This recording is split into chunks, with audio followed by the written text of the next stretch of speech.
Hola mis amigos y bienvenidos a un episodio más del Poder de la Enseñanza, su canal. Soy Omar, como todas las semanas les acompaño y nos acompañamos.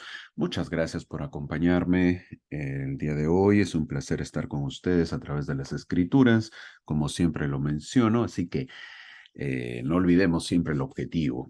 El objetivo es obviamente no solamente brindar información, sino brindarles alternativas, ¿verdad? Para que podamos aprender y obviamente salir edificados siempre con el objetivo de venir a Cristo. Ese es el objetivo. Ya estamos a más de la mitad del año. En muchos países se ha entrado en la estación de la primavera, otros hemos entrado a la estación de otoño, así que ya estamos prácticamente a una estación más y se termina el año. Así que ha sido emocionante y sigue siendo emocionante, y siempre lo va a ser, el poder compartir las escrituras, el poder aprender.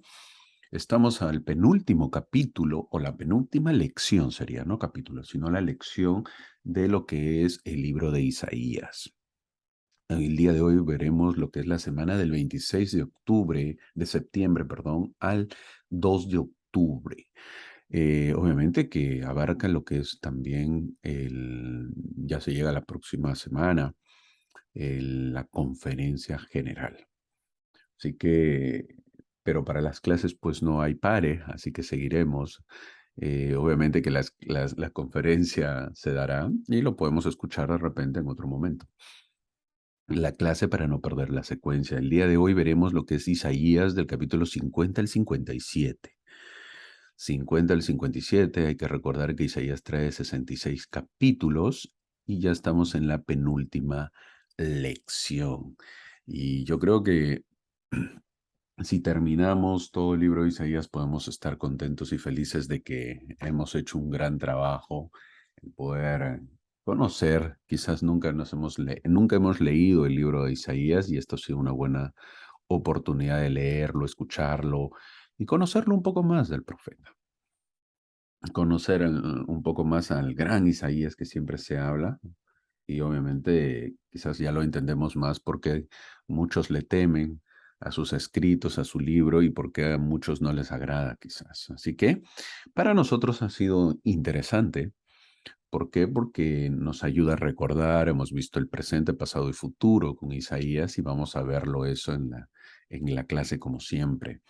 Eh, el capítulo de hoy, que trata de Isaías capítulo 50 al 57, ha puesto como título el versículo 4 de Isaías 53. Ciertamente llevó Él nuestras enfermedades y sufrió nuestros dolores, y nosotros le tuvimos por azotado, herido por Dios y afligido. Ese es el título que prácticamente es la clase del día de hoy. Obviamente basado en lo que Isaías vio acerca del Mesías, lo que iba a sucederle. De eso trata la clase. Obviamente veremos más profecías, pero Isaías vio eso, vio lo que le sucedería al maestro, al Mesías.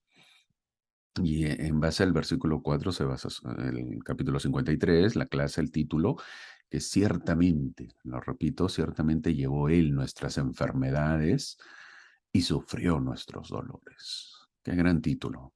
Cuando nosotros estamos pasando ciertas dificultades, enfermedades, dolores que a veces no son comprendidos por los demás, pues tenemos que saber lo que dice este versículo, que Jesucristo lo padeció y nos entiendes por eso. Y eso es lo importante. ¿Hay alguien que entienda? Sí, Jesucristo.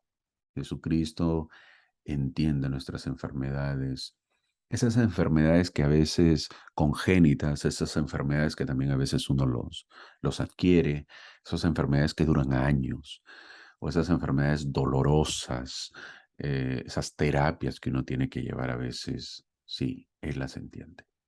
Esos dolores insoportables, de todo tipo de enfermedades, Él las entiende. Cristo las entiende porque Él las llevó consigo. Y bueno, he puesto una lámina, una foto, obviamente, una lámina donde vemos a Cristo pues siendo azotado por los romanos antes de ser crucificado, ¿verdad? Y ahí sintió pues los más grandes dolores físicos, ¿verdad? Muy bien, sigamos la clase. El día de hoy veremos en lo que es Isaías capítulo 50. Como tantos otros pasajes de Isaías, el capítulo 50 está incluido en el libro de Mormón, en segunda de Nefi capítulo 7. Esta vez no es Nefi quien está citando a Isaías, sino es su hermano Jacob. Pero todo fue idea de Nefi.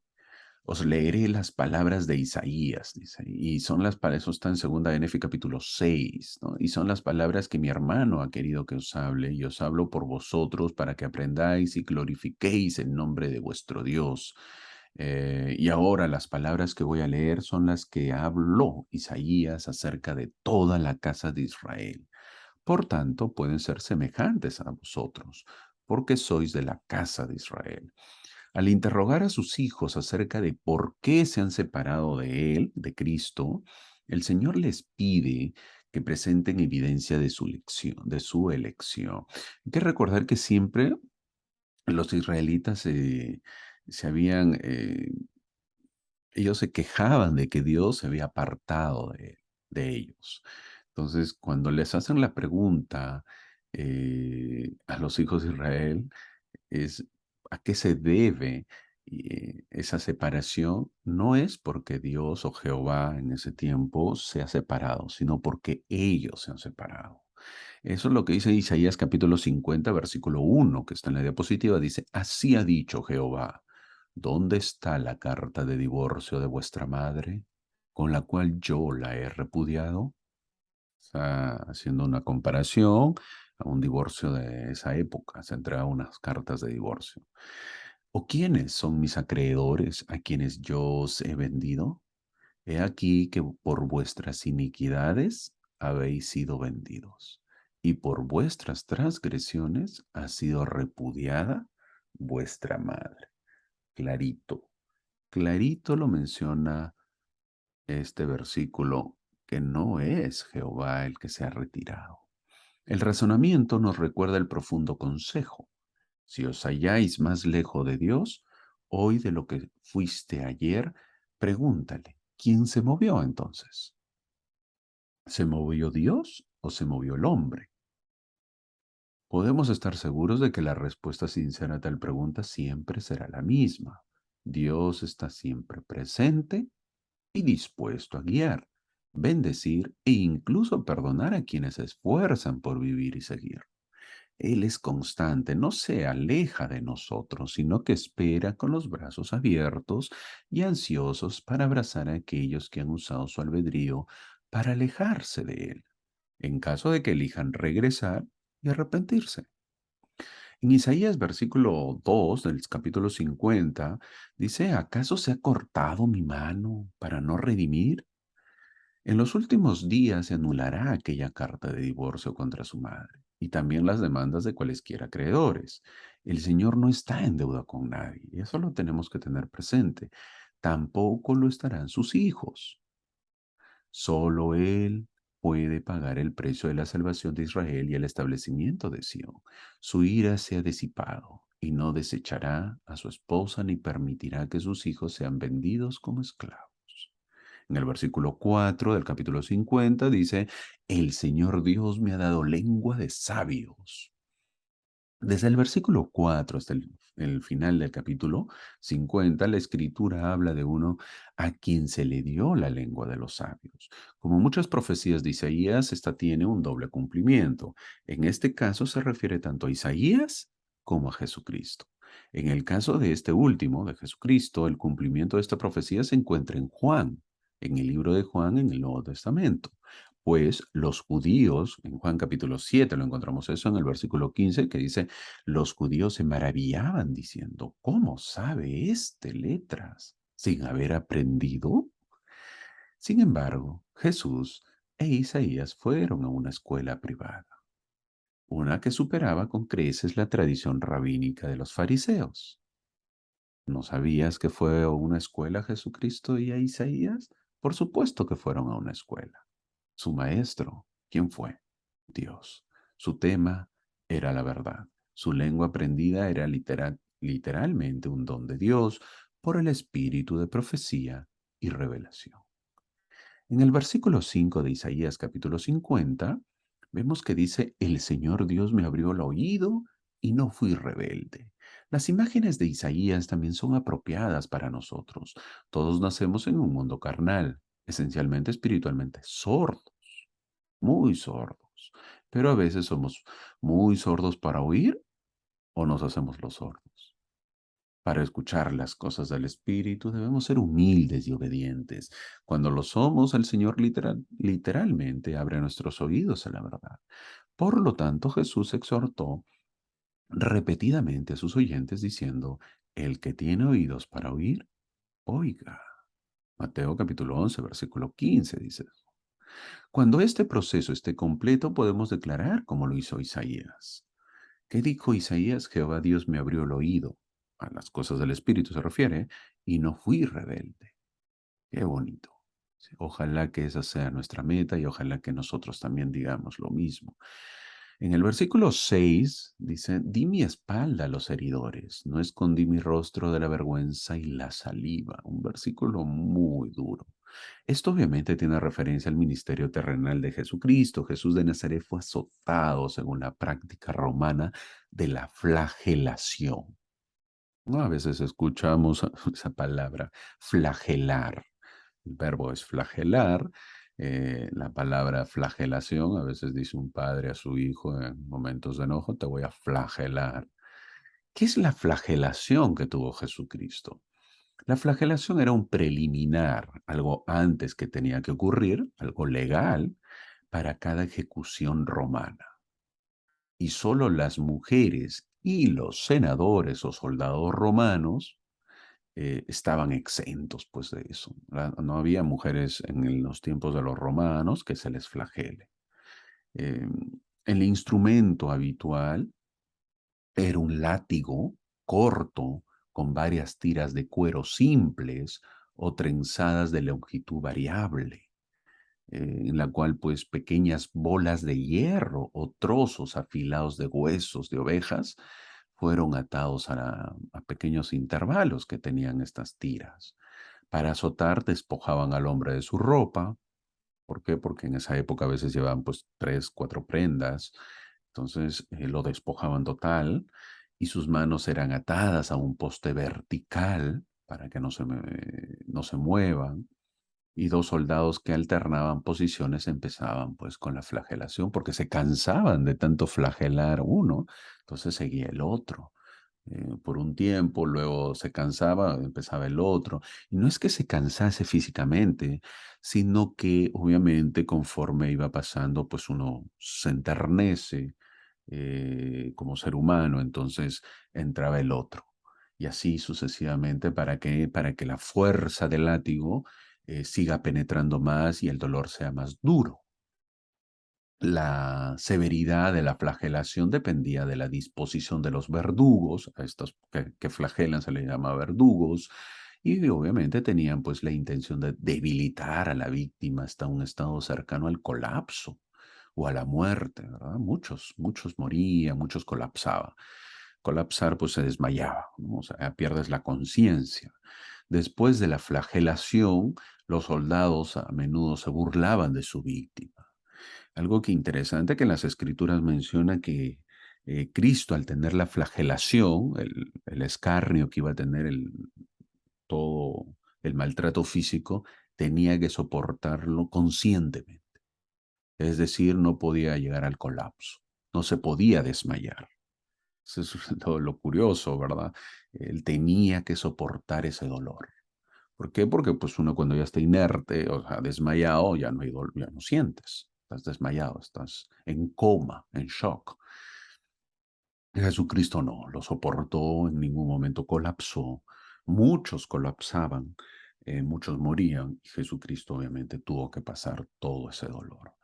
Eh, la frase, no escondí mi rostro de injurias ni de esputos o de saliva, esputos es la saliva, esputar, escupir, se cumple dos veces, ¿no? Eso se ha cumplido dos veces. Cuando Jesús estaba ante Caifás, ya lo vamos a ver en el Nuevo Testamento, muchos ya conocemos la historia, y el Sanedrín, Ahí él fue escupido y esto sucedió nuevamente a manos de los soldados romanos. Entonces ellos, los miembros del Sanedrín, lo escupieron en la cara y lo abofetearon y otros lo golpeaban con las palmas de las manos, diciendo, profetiza para nosotros tú, Cristo. ¿Quién es el que te hirió? Eso dice pues Mateo, ¿no? Mateo 26.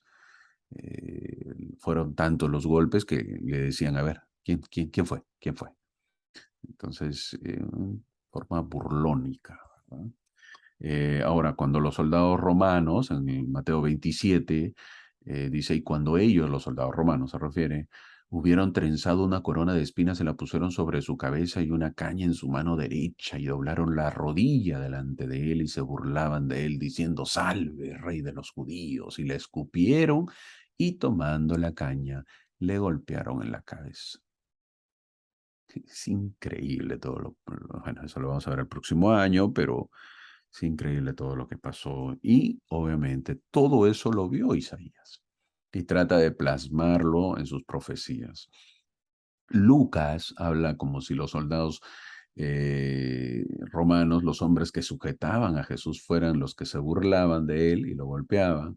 Esta era una verdaderamente, esta era verdaderamente su hora, pues, ¿no?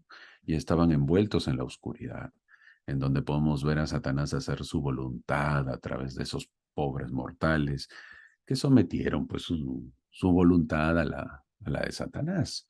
Mm, Obviamente los romanos ca- caen presos, pero los judíos, quien sabían estas profecías que iban a ocurrir, ¿cómo no darse cuenta? Los romanos, pues obviamente, hombres que no adoraban o no creían o no tenían las profecías de Isaías, con menos culpa, ¿verdad? Sin saber cuál es mi culpa, cuál es mi culpa de que yo haga eso.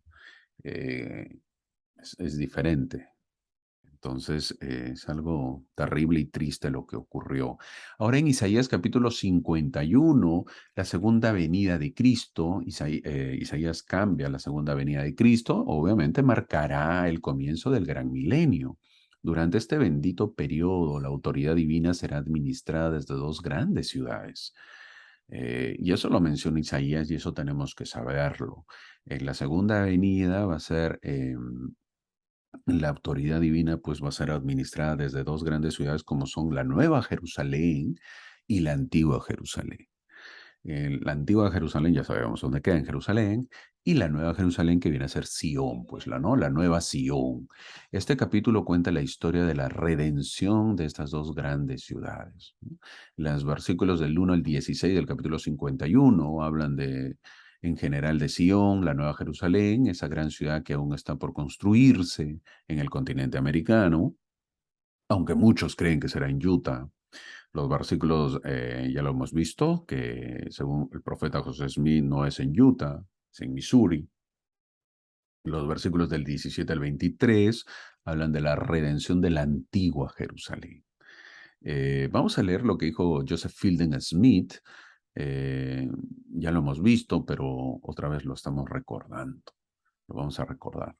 Él dijo lo siguiente, voy a leer lo que dice la diapositiva: la Jerusalén de la antigüedad, perdón. Después que los judíos hayan sido limpiados y santificados de todos sus pecados, se convertirá en una ciudad santa donde morará el Señor y desde donde enviará su palabra a todos los pueblos. Asimismo, en este continente, se refiere a América, se edificará la ciudad de Sion, la nueva Jerusalén, y de ella saldrá también la ley de Dios. No habrá conflicto porque cada ciudad será el cuartel general del Redentor del mundo. Y desde cada una de ellas enviará sus proclamas, según los requiera la ocasión. Jerusalén será el lugar de reunión de Judá y de sus compañeros de la casa de Israel, y Sión será el lugar de la reunión de Efraín y sus compañeros, sobre cuyas cabezas serán conferidas grandes bendiciones. Estas dos ciudades, una en la tierra de Sión y otra en Palestina, que se refiere a Israel, han de convertirse en capitales para el reino de Dios durante el milenio. ¿Quién dijo eso? Joseph Fielding Smith. ¿Dónde lo encuentran? Doctrina de Salvación, eso lo pueden leer, se encuentra, se puede comprar, así que ahí lo dice más y lo explica más. Ya lo hemos visto, solamente lo estamos recordando, porque de eso habla un poco el capítulo 51 de Isaías. En el versículo 4 dice, porque de mí saldrá una ley y haré descansar mi juicio para luz del pueblo. La administración del reino de Dios se llevará a cabo desde Sion en el continente americano. Será de esta nueva Jerusalén de donde se dará la ley y los juicios del Señor. Porque de Sión saldrá la ley, dice Isaías capítulo, en los versículos 2 y 3, y de Jerusalén la palabra del Señor. Eh, Algo que eso tenemos que verlo y recordar siempre es de lo que dijo también el elder Orson Pratt, que acá lo tengo, dice, lo voy a leer, lo que él menciona, dice, también leemos que de Sión saldrá la ley, también leemos que Sión llegará a ser tan gloriosa en los tiempos venideros, que las naciones que están lejos se dirán unas a otras, ciertamente Sión es la ciudad de nuestro Dios, porque allí está el Señor, ahí está su poder, ahí está su gloria, etcétera. Ahora bien, si llega un momento en la historia de los últimos días de Sion en que el poder de Dios se manifestará en medio de ellos para inquietar a las naciones lejanas, haciéndoles exclamar que Sion es verdaderamente la ciudad de Dios. Sus leyes son divinas. Sometámonos a sus leyes. ¿Supones que nosotros, con nuestra organización actual, después de perfeccionarla tanto como podemos esperar, podríamos estar listos y preparados para enviar leyes a las naciones extranjeras para su gobierno? No. Habría entonces personas ordenadas y apartadas para diversos fines. No otorgar ningún sacerdocio nuevo, porque todo está incluido en el sacerdocio eterno y perpetuo según el orden del Hijo de Dios, sino apartar a personas que ya poseen el sacerdocio en la gran organización, recibir leyes divinas, o en otras palabras, para regular a las naciones según las leyes de Sion. Eso dijo el elder Orson Pratt, eso lo encontramos en el Diario de Discurso, en inglés es Journal of Discourses. Eso también lo podemos encontrar y lo podemos verificar. En el versículo 5 de Isaías, termina ya la cita que mencionó el elder Orson Pratt. En el versículo 5 dicen, ni esperarán las islas. Los de la casa de Israel que han sido esparcidos por toda la tierra, incluso hasta las islas del mar, se volverán al Señor antes de la segunda venida. Esto incluye a los que llegaron al continente americano. El término islas del mar es un término que Nefi y más tarde Jacob usan para referirse a la tierra prometida. Pensamos en las Américas como dos grandes continentes, como van a ser islas. Sin embargo, es completamente natural que los profetas pues se refieran a ella como una isla del mar. Hemos sido conducidos a una tierra mejor, dijo, porque el Señor ha hecho del mar nuestro camino y estamos en una isla del mar, dijeron los profetas como Nefi. Cada vez que Nefi o Jacob se refieren a las islas del mar, están pensando en la tierra prometida y su pueblo. Hay que recordar pues que ellos no sabían el tamaño de la dimensión donde llegaron, ¿verdad? No, no es como ahora que ya conocemos todo por la geografía. En el versículo 6 de Isaías capítulo 51 dice, porque los cielos se desvanecerán como humo y la tierra se envejecerá como un vestido. La tierra será pues transformada en dos ocasiones separadas. Al comienzo del milenio, la tierra se transformará en un estado celestial, de un estado celestial a uno terrestre. Todos sabemos que vivimos en un estado celestial y obviamente en el milenio será pues un estado terrestre. Esto será similar al paraíso del jardín del Edén antes de la caída de Adán.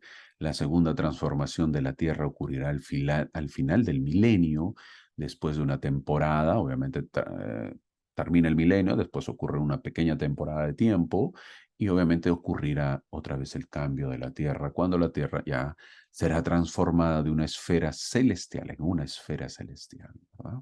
Para aquellos obviamente dignos de una gloria celestial. Llegamos al versículo 7 que dice la diapositiva en Isaías 51, dice, oídme los que conocéis rectitud, pueblo en cuyo corazón está mi ley. No temáis afrenta de hombre, ni tengáis miedo de sus ultrajes. Pueblo en cuyo corazón está mi ley. El versículo 7. Esto es exactamente lo que sucede cuando los santos asisten al templo. aprenden la ley del Señor. Sin embargo, esta ley no puede escribirse pues en pergaminos. ¿Verdad? Lo que aprendemos en el templo no se puede escribir o tablas de piedra. Más bien a través de la asistencia regular al templo y la pura repetición está escrito pues en los corazones de los patrocinadores del templo, ¿no? De los que asisten al templo.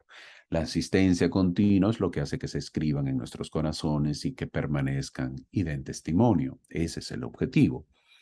Ahí también dice, no temáis afrenta, dice el versículo 7, ¿verdad? No temáis afrenta de hombre, ni tengáis miedo de sus ultrajes. El presidente Hinckley, él menciona en comentarios sobre Isaías en el libro de Mormón, que menciona el presidente Hinckley, él dice, cuando fui a una misión, él recuerda, mi padre me dio una tarjetita con un versículo del Nuevo Testamento, las palabras del Señor al sirviente del centurión que traía noticias sobre la hijita del centurión.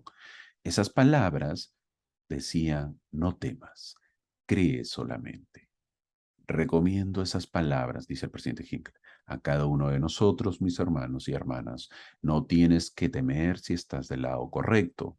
Y tal como lo dijo Isaías, no temáis, no temáis, no tengáis miedo. No temáis afrenta de hombre, ni tengáis miedo de sus ultrajes. Fin de la cita del presidente Hinckley, ¿no? Un gran consejo que nos da.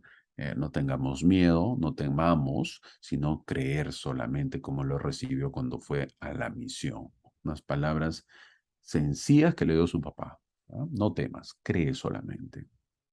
En Isaías capítulo 51, del versículos del 11 al 17, habla de los redimidos de Sión y los judíos en la segunda venida.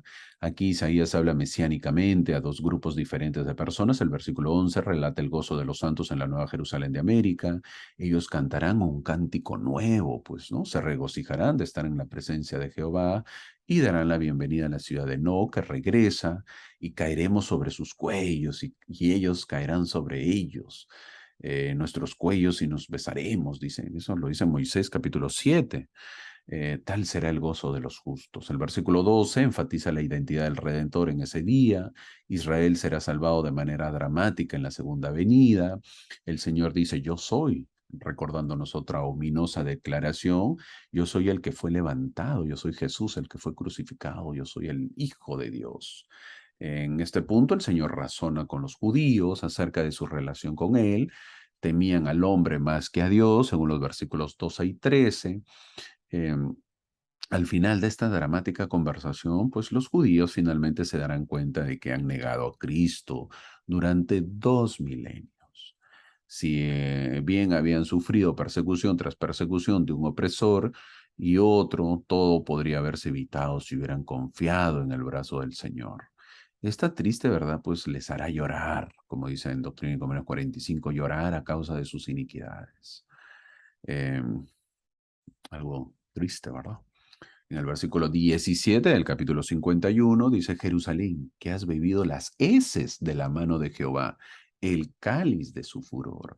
Para una descripción pues gráfica de los castigos que ha sufrido Jerusalén, hay que ver en segunda de Nefi capítulo 6, versículo 10. Eh, Ahí lo podemos encontrar más detallado. El Elder McConkie ofrece un buen resumen de los dos eventos principales de las escrituras en los que los judíos se ven obligados a beber las heces de la copa que tiembla. Curioso, ¿verdad? Beber las heces, o sea, cayeron muy bajo, muy bajo. En el versículo 20 del capítulo 51 dice, tus hijos han desfallecido, excepto estos dos. Esto es bonito, lo he cogido este versículo también para poderlo ver y analizar. Hay que ver que durante la segunda abominación desoladora, es decir, cuando Jerusalén esté sitiada antes de la segunda venida, habrán dos grandes profetas, eso tenemos que saberlo, habrán dos grandes profetas que profetizarán, obviamente, en las calles de Jerusalén. Dos, durante 3 años y medio. Su historia se cuenta en el libro de Apocalipsis. ¿Por qué menciono esto? Porque en el versículo 20 del capítulo 51 de Isaías dice, tus hijos han desfallecido, excepto estos dos. Voy a leer lo que dice Apocalipsis. ¿Qué parte de Apocalipsis? Es un poquito largo, en el capítulo 11, el versículo 2 al 12. se unen mucho Isaías y el profeta Juan, eh, que escribe el Apocalipsis.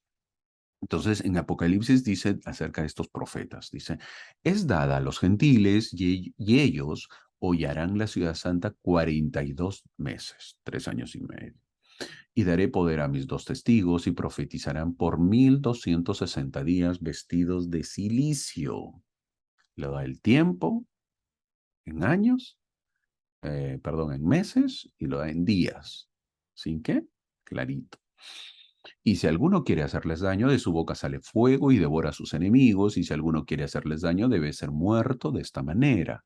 Estos tienen poder para cerrar el cielo, dice Apocalipsis, estoy leyendo lo que dice Apocalipsis, para que no llueva en los días de su profecía, y tienen poder sobre las aguas para convertirlas en sangre, y para herir la tierra con toda plaga cuantas veces quisieran.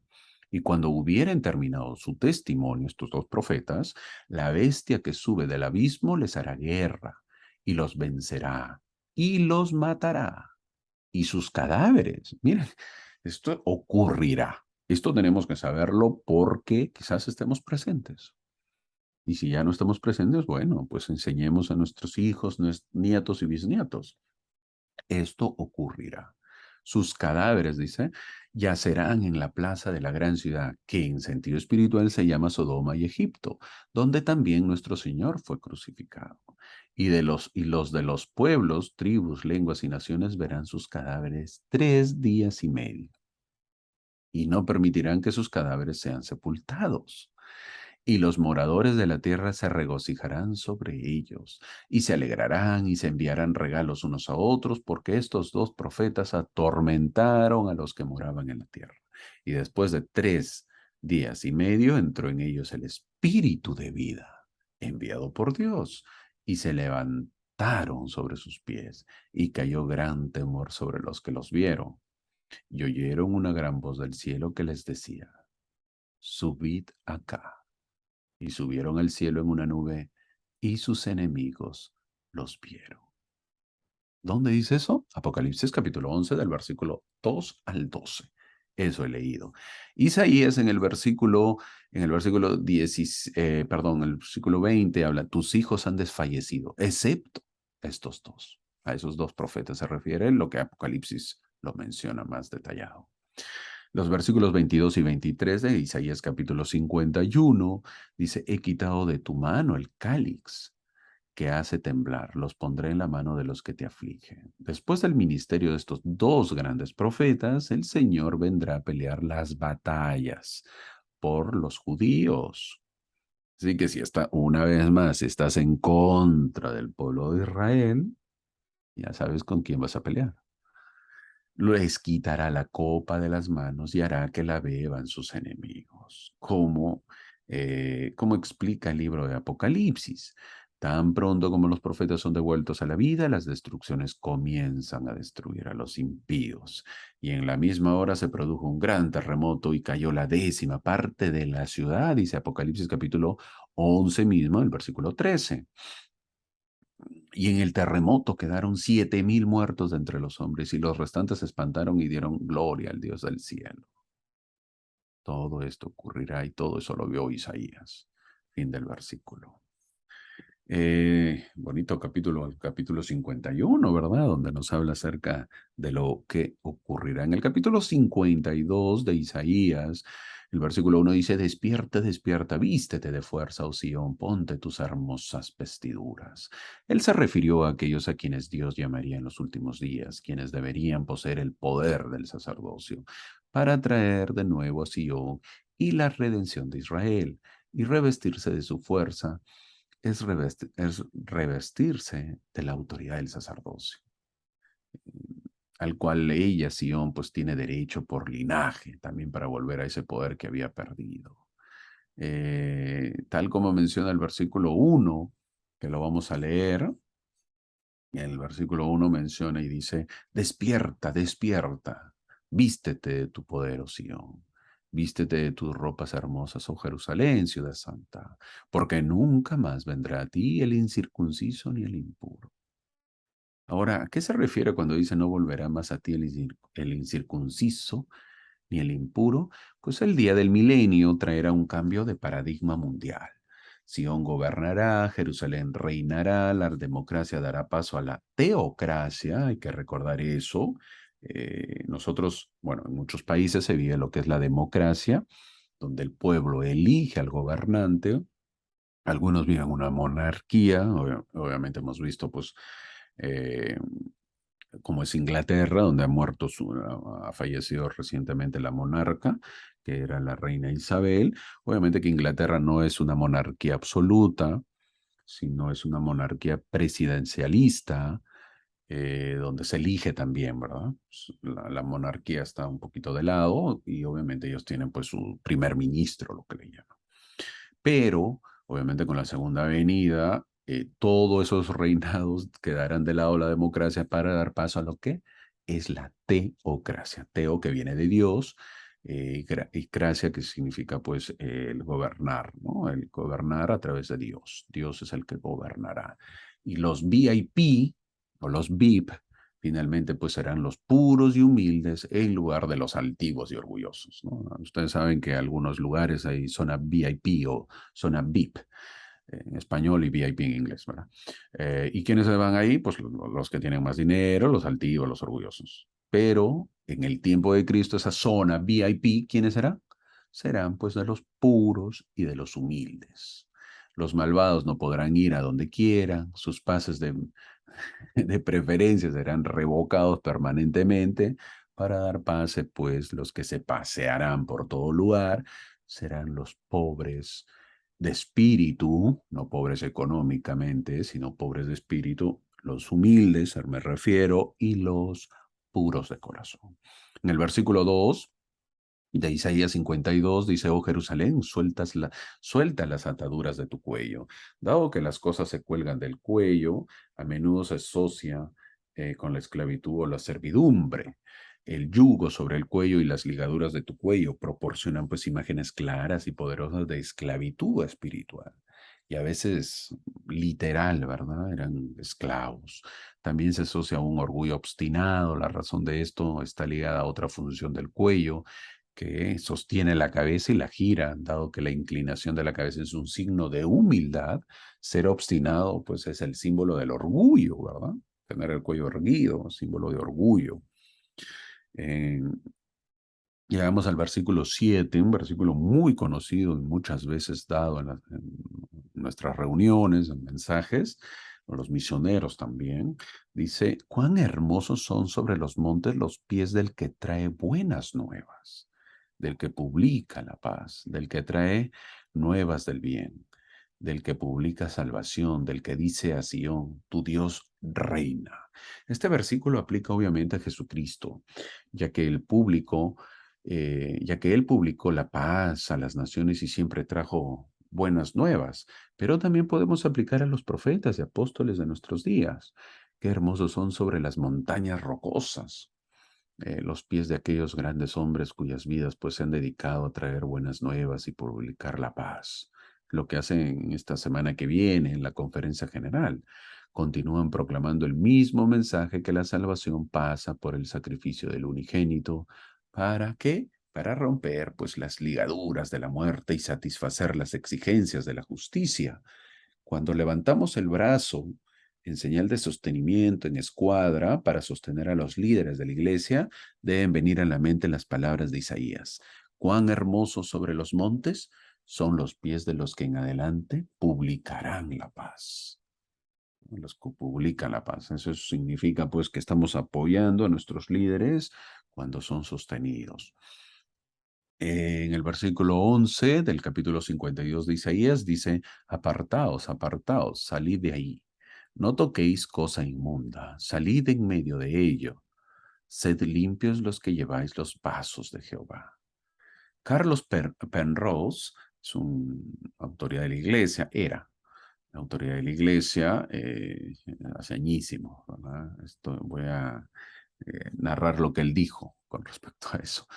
Él dijo, el Señor espera que los jóvenes de Israel sean puros y virtuosos en su conducta, tanto como lo exige de las hijas de Israel, Que se entienda, el Señor nos ha traído a estos montes para que levantemos una generación santa, un pueblo peculiar, una nación de sacerdotes que después, en algún tiempo en la eternidad, serán reyes y también reyes, sacerdotes, gobernando y reinando en la casa de Israel para siempre. La fuerza de este pueblo está en su relativa pureza, en su rectitud, en su sinceridad. No son un conjunto de niñitos hipócritas, dice, de niñitos hipócritas, sino son un conjunto, obviamente, de hombres fuertes en su pureza, en su rectitud. Eso es lo que dijo el elder Carlos Penrose en un informe de la conferencia de octubre del año 1904, antiguísima. ¿En base a qué dijo eso? El versículo 11 que está en Isaías capítulo 52, donde dice: apartaos, apartaos, salid de ahí, no toquéis cosa inmunda, salid en medio de ella. Sed limpios los que lleváis los vasos de Jehová. Una buena meta que debemos tener día a día, pues, y el resto de nuestros días, sed limpios en un mundo muy contaminado, en un mundo muy caótico, ¿verdad? Sed limpios los que lleváis los vasos de Jehová. Qué bonito. Ahora pasamos al capítulo 53. De todos los capítulos que escribió Isaías, ninguno de ellos trata más completa y exclusivamente de la primera venida de Jesucristo que Isaías 53. Hablamos ahora de la primera venida de Jesucristo. Tantas veces Isaías habla de eventos en la primera y segunda venida de Cristo, mezclándolos, haciendo difícil la diferencia. Pero en este capítulo hay poca necesidad de diferenciación, excepto en los versículos 10 y 12, donde se trata de la primera venida de Cristo. En el libro de Mormón, Abinadí usa este capítulo como la profecía por excelencia del sacrificio del unigénito. En el libro de Mormón, apenas podemos imaginar cuántos sermones se han predicado, cuántas lecciones se han enseñado, cuántos testimonios se han dado, tanto en el antiguo Israel como en el meridiano de los tiempos, usando las declaraciones de este capítulo. Este capítulo es muy, muy, muy usado en las escrituras. ¿Quién ha creído nuestro mensaje? Dice en Isaías capítulo 53, versículo 1. Desde el punto de vista de Isaías, los acontecimientos del ministerio de Cristo deben haber parecido increíbles. Isaías había conocido a Jehová como el Dios de Abraham, Isaac y Jacob, como el co-creador del universo y como el legislador de Moisés. Luego se le muestra el ministerio de Jesús en Nazaret, que Dios mismo descendió en la carne solo para ser despreciado, desechado, herido, abatido, herido, magullado y oprimido hasta que hubo derramado su alma en muerte. Debe haber sido una tragedia increíblemente para Isaías el poder ver esa visión. Debe haberse dicho a sí mismo: no lo habría creído a menos que lo viera con mis propios ojos. Este parece ser el tono y el mensaje de incredulidad que se encuentra en la frase. ¿Quién ha creído nuestro mensaje? Que dice el versículo 1. Tantas veces se le ha enseñado al pueblo, pero por lo visto no llegaron a creer. No llegaron a creer. Se parece a nosotros, que nos enseñan y enseñan, nos testifican y tenemos pues muchísimos testimonios, pero seguimos sin creer. Así que no somos diferentes. En el versículo 2 dice: no hay parecer en él ni hermosura. En el capítulo 53 es conocido también este versículo, ¿verdad? Donde menciona: no hay parecer en él ni hermosura. En apariencia era como los hombres, se refiere a Jesucristo, y así lo expresa aquí el profeta, que no tenía parecer ni hermosura. Es decir, no era tan distintivo, tan diferente de los demás, como para que la gente lo reconociera como el Hijo de Dios. Apareció como un hombre mortal. Entonces, cuando sabemos que en este versículo, me gusta porque al decir no hay parecer en él ni hermosura, a veces si vemos, y a veces la pregunta es: ¿cómo fue en realidad Jesucristo? Esa es la pregunta que nos hacemos. Me refiero a lo físico, la parte física. ¿Era rubio? No, pues, no puede ser rubio. ¿Por qué? Porque en Jerusalén o en Judea en ese tiempo, pues no habían rubios, ¿verdad? No habían rubios eh, de pelo. Era ojos azules, era como un judío más. No era hermoso, no era bello, no viene a impresionar con su hermosura, no ese es el objetivo. Era era un hombre judío, uno más. quizás de una piel, de una tez trigueña, se puede decir, porque así eran los judíos, quizás de un pelo negro, como todos los judíos lo tenían, con una barba igual, obviamente un poco delgado, porque así eran los judíos. No era pues alguien que medía más de 6 pies o más de 2 metros en medida de metraje, sino alguien promedio normal. Este versículo lo dice. No iba a impresionar a los demás. No era como el típico, el rey David, ¿verdad? Hermoso, o el Saúl, ¿verdad? Cuando fue llamado hermoso. No, Jesús fue llamado como un mortal más. Es decir, pasaba desapercibido ante los demás. Entonces, cuando ya vemos imágenes a veces, depende, porque hay muchos Cristos que se dibujan, obviamente hay cuadros, entonces para más o menos identificarlo, ¿no? Algo rústico, se podría decir, de contextura rústica. ¿Por qué? Porque era pues un carpintero. Miremos nosotros cómo son nuestros, bueno, ya no hay muchos carpinteros en esta época, pero hay mucha gente que le gusta la carpintería. Miremos cómo son, ¿no? Algo rústico, hombre trabajador, que era de esa época. Así tenía que ser Jesucristo. Con respecto a la imagen de Cristo, vamos a leer lo que dijo en la Conferencia General de octubre del 70. Es particularmente importante que los jóvenes que poseen su sacerdocio lleguen a conocerlo íntimamente a fin de conocerlo y comprenderlo. Desafortunadamente, los artistas y otros lo han representado como afeminado, suave y triste. Si analizamos su vida, vemos a una persona que era masculina, fuerte, vigorosa, interesada en todo lo que sucedía a su alrededor, seguramente amorosa y amable, pero al mismo tiempo alguien que podía exhibir una ira justa. Si esto no fuera cierto, ¿cómo podría haber hecho con los rudos pescadores que los rudos pescadores lo siguieran con una sola frase: venid en pos de mí, y os haré pescadores de hombres? Imagínense a Pedro, un hombre afeminado, me refiero, si así fue Jesucristo, un hombre afeminado, decirle eso a Pedro, un hombre totalmente tosco, un hombre pescador, decirle venid en pos de mí, y os haré pescadores de hombres. En la vida lo iba a seguir Pedro, en la vida. Entonces, a lo que me refiero es que Jesús era un hombre, pues, vigoroso, un hombre, hombre. Nada de afeminado, ni suave, ni triste, sino un hombre como debería ser. Pasó su juventud y su juventud como carpintero, un oficio que requería fuerza y habilidad. ¿Se habría atrevido a expulsar a los cambistas del templo si no hubiera sido un hombre de gran fuerza y coraje? Esa es la pregunta, ¿no? ¿Cómo agarras el látigo y comienzas a castigar a todos en el templo si no hubiera sido pues así? Es difícil. Jesús fue un hombre a carta cabal, un judío más. En el versículo 3 dice, despreciado y desechado entre los hombres, varón de dolores y experimentado en quebranto.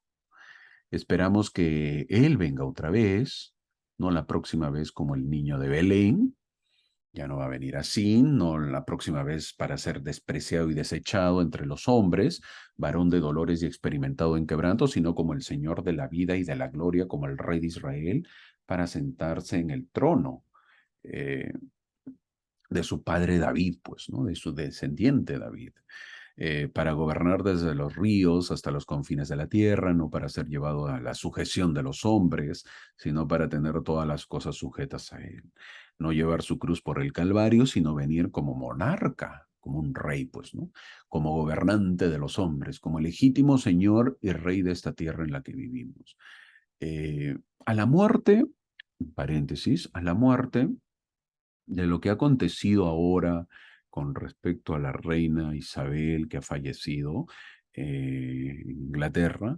Ustedes han visto a través de la televisión, a través de las noticias, de las redes sociales, cuántos personajes importantes en el mundo entero se han congregado para darle un adiós.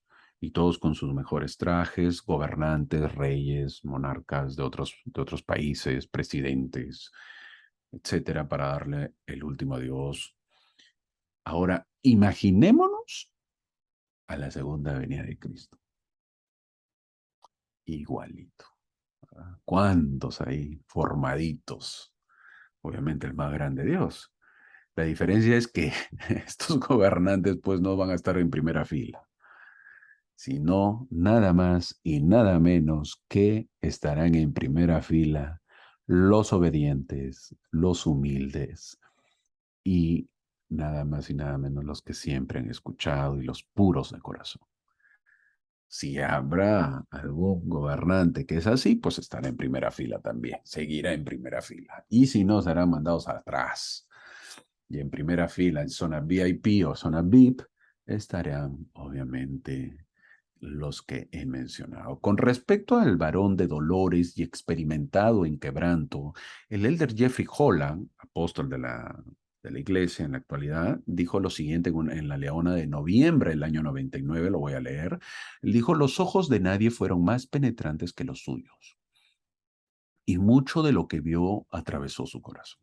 Seguramente sus oídos escucharon cada grito de angustia, cada sonido de necesidad y desesperación en un grado mucho mayor de lo que jamás entenderemos. Él fue un varón de dolores experimentado en quebranto. De hecho, para el hombre común en las calles de Judea, la carrera de Cristo debe haber parecido un fracaso, una tragedia, un buen hombre totalmente abrumado por los males que lo rodean y las fechorías de los demás.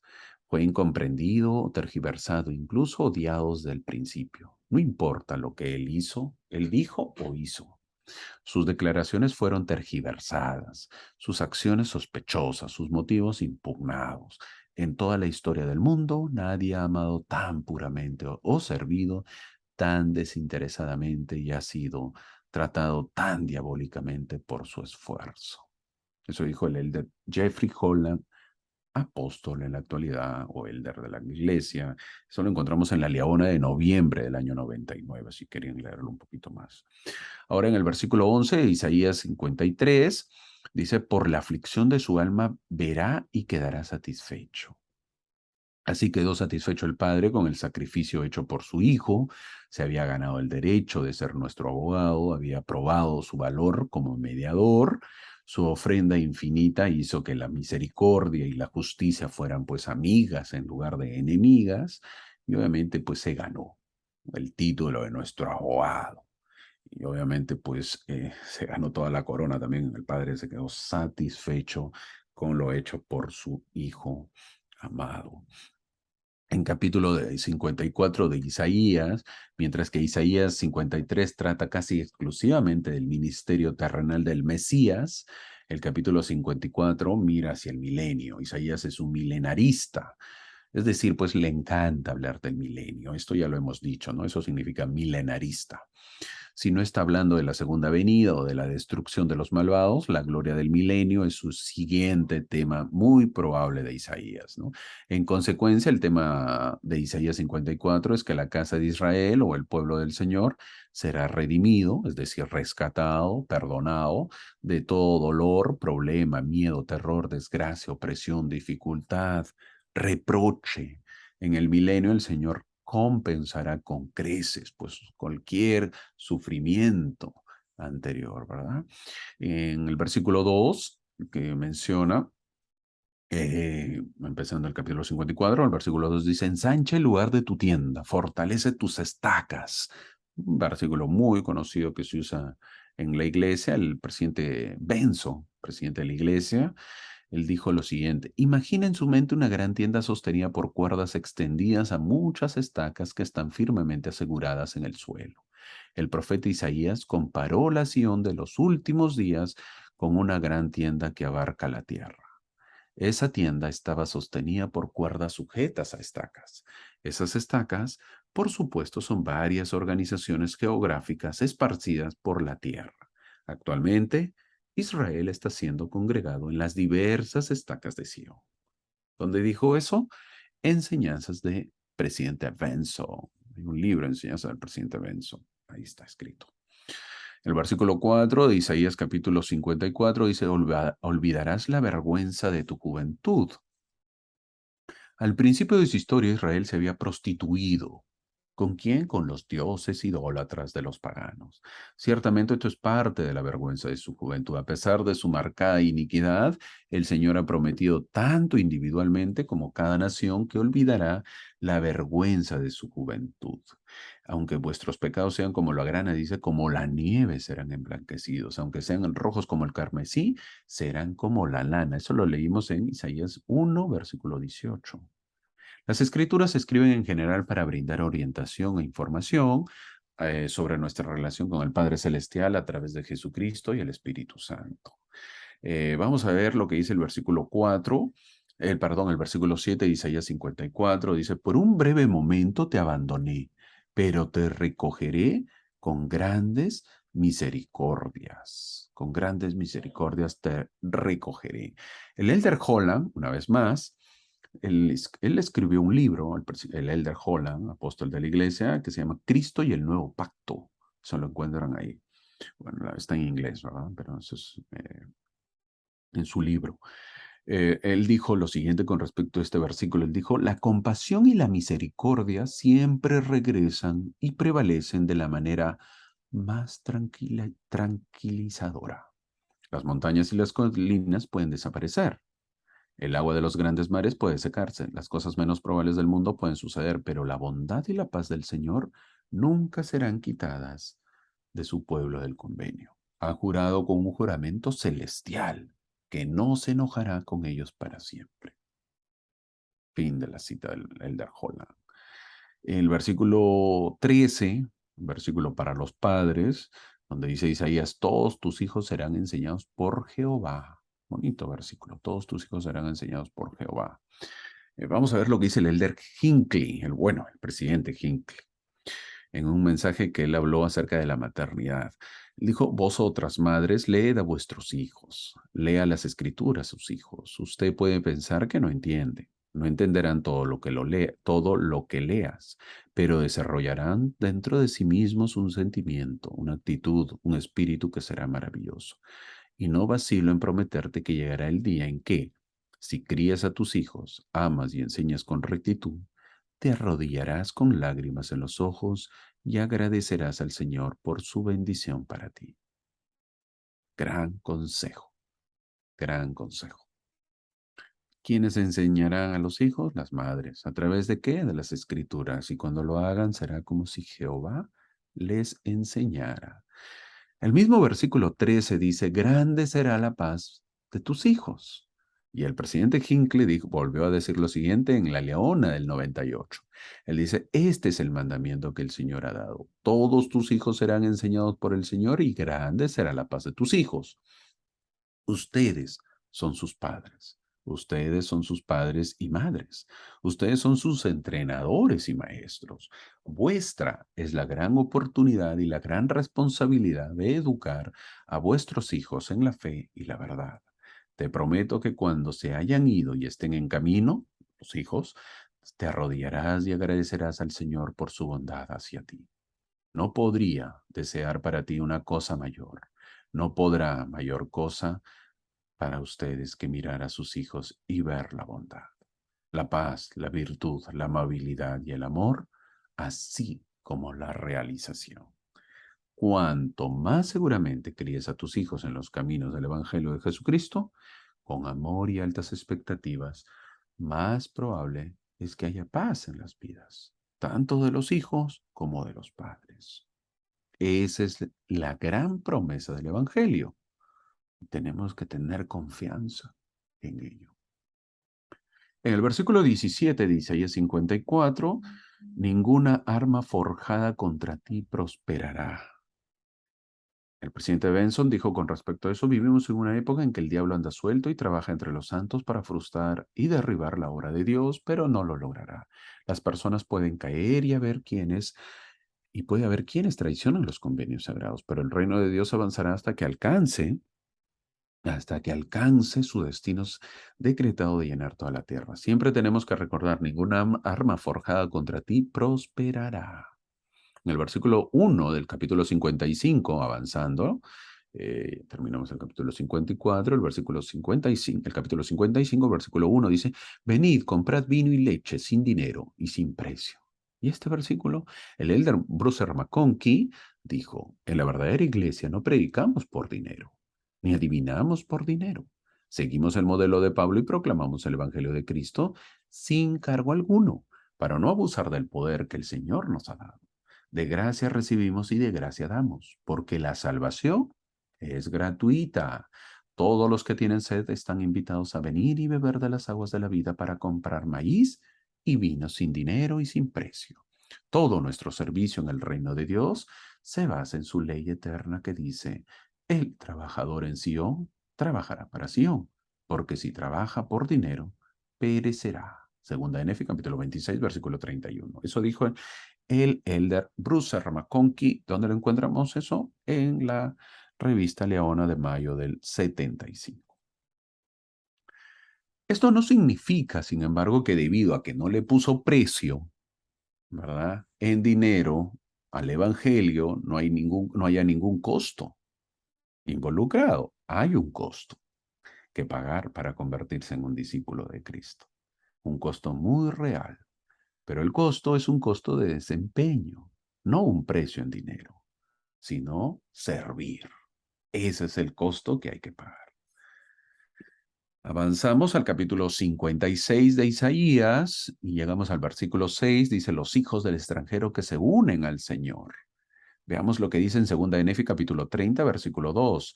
Porque aquí os digo que cuantos gentiles se arrepientan son el pueblo del pacto del Señor, y cuantos judíos no se arrepientan serán desechados, porque el Señor no hace pacto con nadie, sino con Él, con los que se arrepienten y creen en su Hijo, quien es el Santo de Israel. Ahora llegamos al versículo 7, que dice en Isaías capítulo 56, dice, y yo los llevaré a mi santo monte y los llenaré de gozo en mi casa de oración. Sus holocaustos y sus sacrificios serán aceptados sobre mi altar, porque mi casa será llamada casa de oración para todos los pueblos. Mi casa será llamada casa de oración para todos los pueblos. En el Antiguo Testamento los forasteros no estaban permitidos en el templo de Salomón. Solo los sacerdotes podían entrar en el lugar santo. Los gentiles se mantuvieron fuera de las puertas del templo. ¿Dónde dice eso? Hechos capítulo 21, versículo 28, eso ya lo sabemos. El prejuicio contra los extraños aumentó con el tiempo y llegó a un punto álgido en los días de Isaías. Por lo tanto, esta profecía casi parecería una blasfemia a los judíos. Para el profeta, profetizar un día en que todas las personas serían permitidas y bienvenidas en la casa del Señor debe haber parecido imposible para su audiencia. Pero Isaías no pudo haber usado un lenguaje más claro. A estos también traeré a mi santo monte y los alegraré en mi casa de oración. Sus holocaustos y sus sacrificios serán aceptos sobre mi altar, porque mi casa será acepto, ser llamada casa de oración para todos los pueblos. La idea de que los gentiles pudieran participar en la adoración del templo habría asombrado a los contemporáneos de Isaías. ¿Cómo puede ser posible esto? Pero aquí Isaías predice un día en que todos, incluso los gentiles que sirven y aman al Señor, podrían entrar en su casa y recibir una mano y un nombre que los haría iguales a los hijos e hijas nacidos en el pueblo del pacto. El profeta describe un día verdaderamente maravilloso y una doctrina verdaderamente significativa, la doctrina de que finalmente la justicia, no la genealogía, determina la elección. Desde mi perspectiva, tiene mucho sentido. El Evangelio ha ido a los gentiles y las conversiones de gentiles ocurren diariamente. Una vez convertidos, por supuesto, quieren las ordenanzas salvadoras del templo y exclaman, venid y subamos al monte de Jehová y a la casa del Dios de Jacob. Hace muchos años escuché a un líder que decía que muchos, obviamente, de repente en el milenio entrarán en su templo. Pregunta, ¿cómo nos sentiríamos? ¿Cómo nos sentiríamos nosotros que entramos al templo? Ver a otros de otras congregaciones, como lo llaman algunos, a los incircuncisos, entrar en el templo porque son puros de corazón. Y supuestamente nosotros, los que conocemos todo el Evangelio y hemos sido sus hijos, no entremos en el templo. Así se sentían los judíos. Los judíos no podían entender de que los gentiles entrarían en el templo antes que ellos. ¿Por qué? Porque el templo estaba para los judíos. E Isaías también era pues, nacionalista. ¿Cómo puede ser esto posible? Esto no puede ser. Pero sí, pues, así es. El que se arrepiente entra, el puro de corazón. En Isaías capítulo 57, en el versículo 1, dice, parece el justo y no hay quien piense en ello. Perece de perecer. Y los piadosos son llevados y no hay quien entienda que ante la maldad es recogido el justo. En el versículo 1, el justo perece y no hay quien piense en ello. ¿Cuántas veces los humildes y los justos pasan sin más fanfarria que un funeral?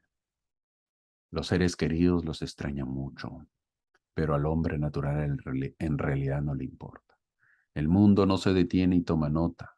Muchas personas cuyas muertes aparecen en los titulares, pero no aparecen pues los nombres de los humildes seguidores de Cristo. ¿Qué hacer cuando un justo perece? ¿Qué tenemos que hacer?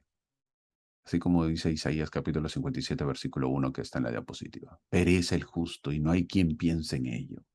Vamos a ver lo que dice el elder Boyke Packer. Boyke Packer dice lo siguiente: una de las reuniones más solemnes y sagradas de la iglesia es el funeral de un miembro fallecido. Es un momento de cuidado y apoyo cuando las familias se reúnen en un espíritu de tierna consideración, el uno por el otro. Es un tiempo para contemplar sobriamente las doctrinas del Evangelio y los propósitos del ministerio del Señor Jesucristo.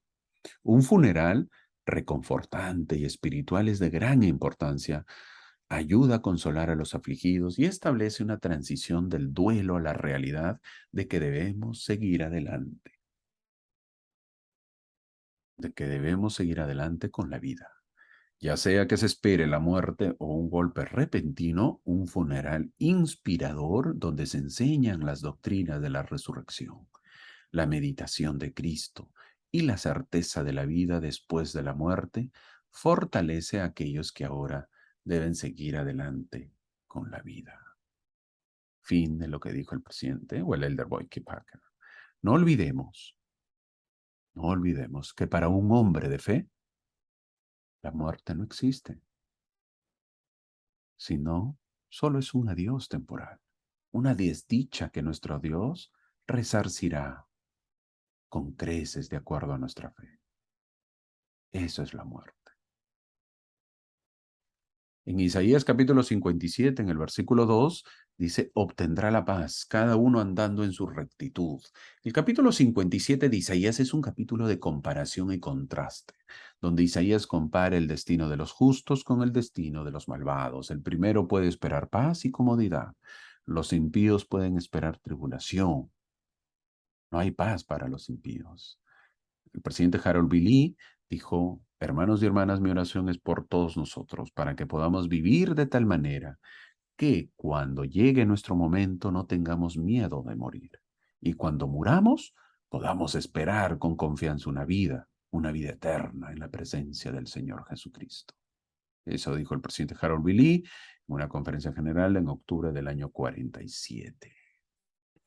Así terminamos el capítulo de esta semana, estos capítulos que hemos visto de Isaías. Y el resumen sería que al terminar la clase llegamos a la pregunta, ¿de qué sirve conocer a Isaías? ¿Nos podríamos hacer esa pregunta? ¿De qué sirve conocer a Isaías? ¿Cómo me ayuda en mi vida Isaías? Bueno, recordemos lo que le sucedió con nuestros buenos amigos y hermanos los judíos del Antiguo Testamento, con los paisanos de Isaías, con los contemporáneos de Isaías. ¿Qué pasó? Hemos visto que Isaías describe a El Salvador y los acontecimientos al detalle a través de sus profecías. ¿Y qué pasó con el pueblo cuando empezaron a cumplirse las profecías? Pues nada, no sucedió nada. El pueblo las ignoró completamente. El pueblo las olvidó completamente. O quizás el pueblo no las entendió. ¿Y qué pasó con El Salvador? Todos sabemos lo que le pasó al Mesías en el Nuevo Testamento. Todos sabemos cómo su propio pueblo no lo aceptó. Si tan solo su pueblo hubiese leído y tenido presente las profecías de Isaías, se hubiese dado cuenta de que su Salvador estaba presente en el Nuevo Testamento. La próxima semana veremos el capítulo 61 que leyó el Mesías, cuando estuvo en Nazaret y fue a la sinagoga, tal como muestra la imagen, y le dieron los rollos para leer.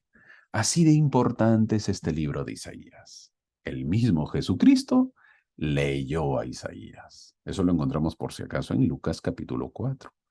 Siempre se habla de un futuro y nosotros estamos preparados para ello. ¿Podremos o seremos capaces de reconocer esas señales? Ya Isaías las ha dado. Ya Isaías las ha profetizado. Y nos queda a nosotros leerlas, escudriñarlas si queremos reconocer al Mesías en su segunda venida. Que podamos seguir disfrutando a este gran profeta que tuvo maravillosas visiones.